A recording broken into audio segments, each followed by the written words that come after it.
Hi, Sir Al. I am Veronica Lopez. Due on experiencing walking methodology activities, we help ourselves to understand quickly within environment and SDGs. So in this question, how do you interact with the environment?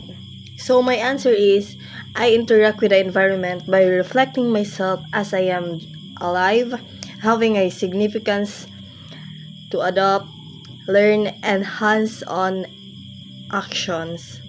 So in the second question, what are the issues that arises from these interactions? So maybe the issues arises was all about the part of being realizing everything, because as I explore by being attached to every environment, we must show and give importance how to influence and be the purpose of being good by its quality. Example of issues, problems of people, waste, foods, and others.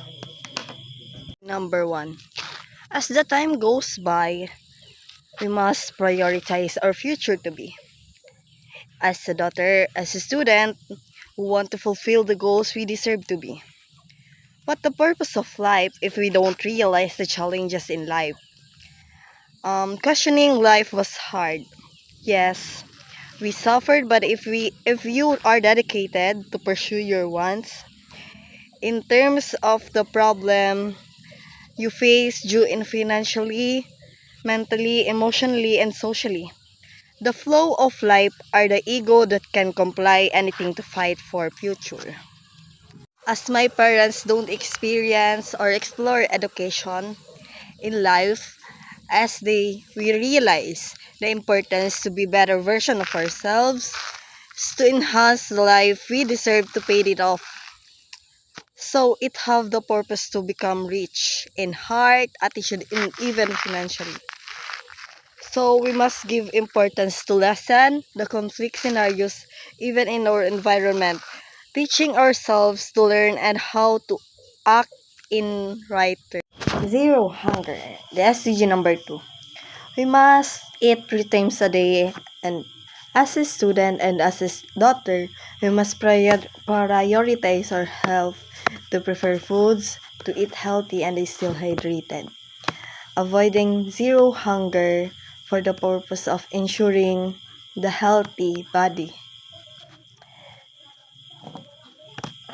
SDG number 3, good health and well-being. We're making sure for good health and well-being to avoid issues in hospital and financially, because it is important for us to be keep safe and healthy lifestyle. SDG number 6, clean water and sanitation. As a student, we must have clean water and sanitation for cleanliness, transparency, and safety of us. Number 9, industry, innovation, and infrastructure. So, in these scenarios, the campus promote and enhance kung ano ang ikakaganda at ikakabuti for its quality. Thank you. The reflection help our mind to broaden and understand environment by the flow of life with this activity. Thanks, Sir Al, for having this challenging activity you'd made for. We enjoyed this with my group mates. Hope you like my reflections, Sir Al. Thank you. From BSA CS2B. Ayan.